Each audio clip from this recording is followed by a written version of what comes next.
Everyone knows that Provo City is home to Brigham Young University and it's considered a clean, family-friendly city.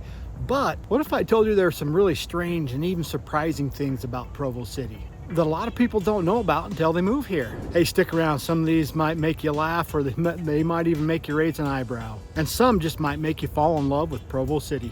Hey everyone, I'm Scott Walters with Best USA Realty. I am your Utah YouTubing realtor, talking all things what it's like to live, sleep, eat, work, and play in Utah. Don't forget to like, subscribe, and tap on that notification bell so you can stay current every time I drop another video about living in Utah. So let's talk about these strange or surprising things about Provo City. Okay, so right behind me is one of 6 state-run liquor stores in all of Utah County. This is another probably one of the strange things one of the things that people find strange when they move to the Provo or Utah Valley area, or Utah in general, has very tight liquor laws.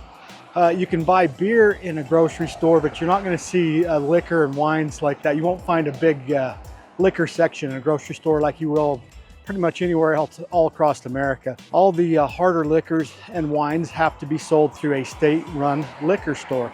Here's some of the stats on that. It says bars or clubs require an ID for scanned entry. Draft beer is limited to 5% alcohol content in restaurants, and most bars close earlier than other states, 1 a.m. max. So that's certainly one thing that you'll find different here in the Provo area, maybe a little strange, is the tight liquor laws. You won't find that many bars in the downtown Provo area because they have very tight laws here in the city, or ordinances in the city limiting where bars can be. They can't be very close to like religious buildings or parks. So that's why you won't find hardly any bars in the downtown area, because you have the Provo LDS temple there, and you also have the Pioneer Park on 500 West. So again, just some of the different things about Provo is it's very tight liquor laws. So if you're planning on a big night out, just know that here in Provo, shots generally around here mean a Jello shot, not tequila. And if you want to know more about some of the other pros and cons of Provo, go check out my Provo 2025 pros and cons video.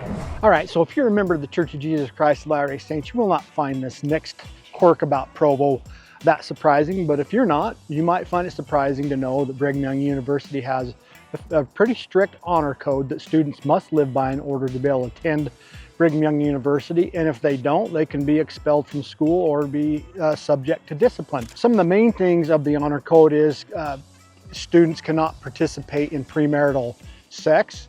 That's pretty much going to get you kicked out of school, or you cannot smoke or drink. Basically, you have to live and honor the word of wisdom that the Church of Jesus Christ of Latter-day Saints teaches, where we don't consume tobacco, alcohol, drugs, things like that. But of course, the word of wisdom is more than that. It's also about eating healthy. So that's why I'm not 100% sure why we're all so excited about having all the cookie stores and soda shops, because really I don't think those fall within the guidelines of the if you wanted to live the word of wisdom very strictly. But anyway, I digress. With the honor code, it is pretty strict here. You need to live it as a student. There's also rules on facial hair. When I was a student here about 30 years ago, they had a testing center, and if you had like a 5 o'clock shadow, they would send you home to shave before you would be allowed in to take the test. I don't even know if they still have the testing center anymore, and perhaps they've relaxed some of the grooming standards a little bit. I do notice that a lot of the football players tend to have long hair, which back when I was here, if you had that, you'd have to go get a haircut. So I don't know the exact extent of the honor code and the exact rules, but I do know that no consuming of drugs, alcohol, tobacco, no premarital sex relations with anyone that you're not legally and lawfully wedded to. And of course, you got to know that all this stems from the fact that Brigham Young University is sponsored by the Church of Jesus Christ of Latter-day Saints, and it's a private institution. So they do have these honor code restrictions for people that live here. In fact, I remember when I went to school here, I lived at home, and I had to have like an exemption stating that where I lived was okay, because you're not allowed to live in co-ed situations as a student here at BYU, but as long as you lived at home and you got that letter, I was okay to live at home. But they definitely have separated living arrangements here in Provo. Boys live in boys' apartments, girls live in girl apartments. All right, so I'm right here on Center Street in Provo. Pretty tight parking along here. One of the things that Provo is known for that might be a little different than other areas, or maybe it's not, but pretty strict parking enforcement. In fact, particularly in the neighborhoods like around Brigham Young University, the downtown area, even up in the foothill area, The parking enforcement's pretty strong. I remember back in the day I had to go do a bank evaluation on a property in the Foothill neighborhood. That's kind of up by the Splash Summit water park. It was the middle of winter, and there was like, of course the house was vacant, and there's like 2 feet of snow in the driveway. I could not park in the driveway, so I just parked on the street and quickly ran into the house to get all the pictures so I could do the evaluation. By the time I came out, there was a guy in a little parking meter van giving me a ticket for parking on the street. They're pretty tight on that parking. So hey, comment down below if you've ever been booted, if your car's ever been booted here in Provo. Hey, and if you're thinking about moving here to Provo or anywhere in Utah Valley, go grab my free relocation guide. There's a link to it in the description down below. All right, so off in the distance there, you might be able to see some of those apartment complexes. One thing that's unique about Provo, and perhaps this is the same in a lot of college towns, but they have pretty tight rental restrictions here. A lot of it stems from, you know, because it's a student town, and you got investors that want to come in here and buy up property and rent it out to students. I feel like they probably overran a lot of the single family residence neighborhoods that were just intended to be single family residence neighborhoods, and we're renting out to a lot of non-family members. Now you have to be zoned in an area where they allow that, and they generally only allow up to 4 non-related people to live in a property at a time if it's like a single family house type of a deal. You also have to have enough parking for everybody. And also, if you're a seller and selling a property, you actually have to provide a Provo City zoning disclosure to any person buying it so that they understand what zone your house is in, so they know whether they're allowed to rent it out or not. Because there are a lot of people that would market a property as being student housing and sell it, and then the new owners would come in and take over the property and find out they weren't allowed to rent the property. So to alleviate that, the city for many years now has mandated that you provide the Provo City zoning disclosure. So if you're looking to be a landlord or, you know, an investor in this area, those are some of the things that you're going to need to know before you purchase in Provo. Boy, one thing that's really interesting too, I mean, the price of housing for rentals are much higher than a similarly sized property. Just a couple of years ago, I sold 2 townhomes at the same time. One was actually zoned as a rental property right by the campus, and then the other one was just a single family townhome on the west side of town, and there was $100,000 difference between the price of those two. The rental property sold for $100,000 more. So it can be a great investment. Just know what you're getting into and make sure that the property that you buy can be legally rented here in Provo. So right now I'm in the downtown area. I'm actually here by the Provo City Center Temple, right here in the heart of downtown Provo. A lot of people don't know that they actually have quite a few underground tunnels here in the downtown area that were built many years ago.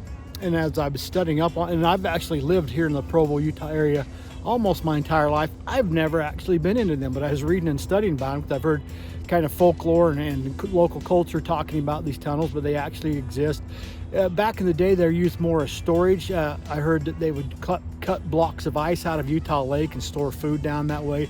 Now they're more like a utility service type areas, things like that. But a lot of people talk about there being tunnels up at Brigham Young University and at the Missionary Training Center, which is true, but those aren't really ever open to the public. Those really are just more for connecting the buildings and for utility service and so forth. But yeah, here in the downtown area, there actually are tunnels. Okay, another thing you might find strange about Provo is no Sunday shopping. Well, almost. All the chain stores are open here in the Provo, Utah and Utah Valley area. The grocery stores, you know, the Walmarts and the gas stations, they're all open. But a lot of these smaller stores, like along here on Center Street, they're going to close up on Sunday. It's estimated that the LDS population, or members of the Church of Jesus Christ of Latter-day Saints, make up between 82 and 90% of the population of Provo.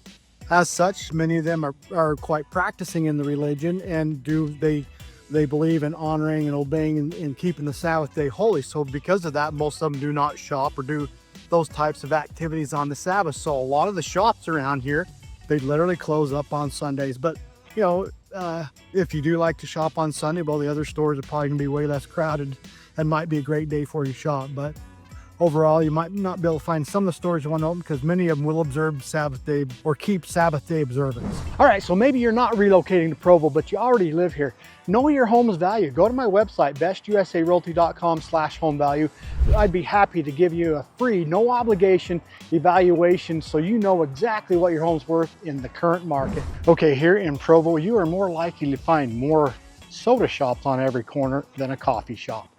Some of the big players here in the Provo area would be Sodalicious, which is behind me, and Swig, but you also have others like Fizz and Quench It and Soda Retreat. There's a bunch of local soda shops in each individual town. The thing with soda shops here in the Provo area is people love their soda, but they like to perk it up a little bit. So they like to add amendments to the soda.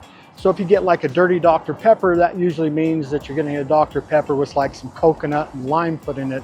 Oftentimes they'll mix in like heavy whipping cream or ice cream. I mean, they just do all kinds of crazy things, make all these different crazy combinations with soda and give them really weird names like dirty Dr. Pepper.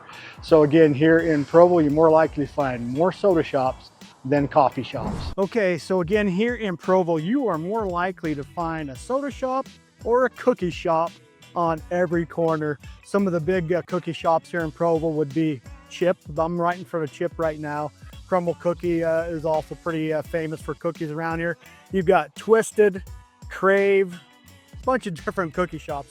People in Provo like their cookies, so they're huge. I mean, we're talking cookies that are like 1,000 to 1,500 calories per cookie. They're massive cookies. Oftentimes, a lot of them are covered with frosting on top, lots of different flavors. So maybe I'll go in here and buy one and show off what these giant cookies in Provo look like. Okay, so Provoans are crazy about BYU Creamery ice cream, and the chocolate milk behind me is the brand new BYU Creamery on 9th. The old one is still in operation while they're finishing up the new one. I actually have a video about the big changes coming to Provo in 2025. Go check it out. Should be linked to it just up above. Anyway, yeah, I guess maybe one of the crazy things about Provo is people here really love their ice cream and they love their chocolate milk. This Creamery on 9th is always busy with people coming here to buy the ice cream or to buy the chocolate milk.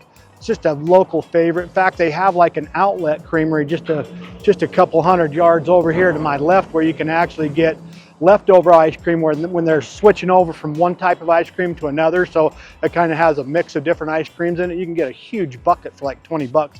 Otherwise, it's like 45 bucks. So it's a lot of people like going there. A lot of youth groups love coming here on their youth nights to get ice cream. Most times of the day, you'll find students and families lined up to get their ice cream or their chocolate milk. Man, the BYU Creamery is a Provo tradition. If you're here, you got to try it out. And let me tell you, it's definitely worth breaking your diet for. Okay, the last quirky thing about Provo, Utah, and honestly, this applies to all of Utah. It is basically fry sauce. You got pink sauce, which is what a lot of people have heard of. It's basically ketchup and mayo. Sometimes people might add other stuff to it, but I think the one a lot of us around here really like is the white sauce, which is mayonnaise, buttermilk, maybe a little bit of pickle juice. This is definitely a Provo and a Utah thing. People love their fry sauce. They don't just want regular old ketchup. They want the fry sauce. But while I was out there, and I already talked about this, people in Provo are big about soda. I did stop and get a soda. This is a high octane. This is basically Mountain Dew with mango puree and strawberry puree. And then we did stop at Chip and we got a cookie here. We're gonna have to cut that and try that out, let you know what that tastes like. So the fries, they're good. The fry sauce, I love the white sauce. Very tasty. This is my honest opinion. I actually haven't bought a cookie in a couple of years, and I have also not stopped and bought a soda at one of these soda shops in years because they're expensive. The cookie was like $3.29. This drink was like $4.11. You can go to a gas station and get a drink this size for 99 cents. So I actually think they're a little overpriced and overhyped. Make a comment down below if you agree with me, if these are a little bit overhyped here in Provo, Utah. So here's the cookie. I just tried to cut it a little bit. It's just really sweet, really rich. I think one bite's about good for me. So there you have it. There's some of the strange, weird, or quirky things about whether you find them charming or challenging. They're all part of life here in Provo, Utah. They're all part of what makes Provo so unique. Hey again, I'm Scott Walters, the Best USA Realtor, your Utah YouTubing realtor, talking about all things what it's like to live, sleep, eat, work, and play in Provo, Utah. If you found this video helpful, go check out my Provo Pros and Cons 2025 video. You can watch that by clicking on somewhere up here. Or if you just want to know about the exciting changes and things coming to Provo, Utah, go check out that video by clicking on somewhere up here. And with that, we will catch you on the next video.